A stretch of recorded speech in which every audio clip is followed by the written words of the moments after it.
Topic હતો મહાનગરપાલિકાને સુશાસન કઈ રીતે બદલવું અને મને વિચાર ડે ટુ ડે લાઈફમાંથી જ આવ્યા છે.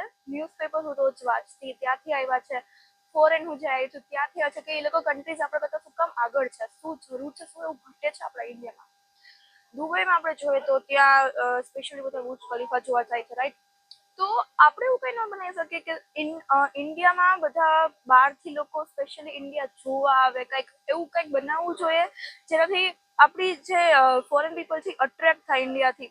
ઇન્ડિયામાં આપણે સૌથી પહેલા તો ક્લીનલીનેસની જરૂર છે, એ મેં પોઈન્ટ મેન્શન કરેલો છે.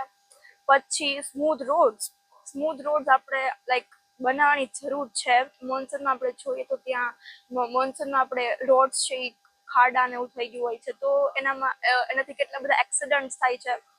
પછી આપણી હેલ્થ સર્વિસીસ સારી બેસ્ટ હોવી જોઈએ. એના કારણે પુઅર પીપલ છે બહુ સફર કરે છે. પુઅર પીપલ માટે હેલ્થ સર્વિસીસ છે ફ્રીમાં લો પ્રાઇસમાં હોવી જોઈએ, જેથી કરીને એ લોકો અફોર્ડ કરી શકે. પછી જે લોકો ભણી નથી શકતા એ લોકો માટે સ્કૂલ્સ બનાવવી જોઈએ.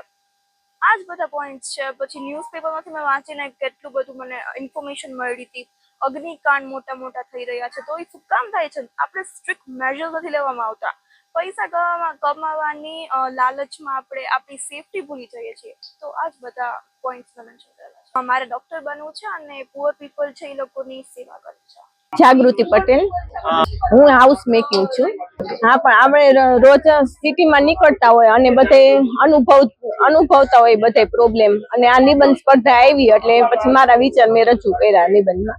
જે ટ્રાફિકનો ટોપિક છે અને બીજો છે રોડ રસ્તાનો, કે જ્યાં ત્યાં જેને મન થાય એ બધે રોડ ખોદી નાખે, પછી કોઈ પાછું રિપેર કરવાની કે એવું કોઈ તસ્દી લેતું નથી. પણ ટ્રાફિકમાં સહન કરતા હોય પ્રોબ્લેમ એટલે વિચાર આવે ને, અનુભવ થયો હોય.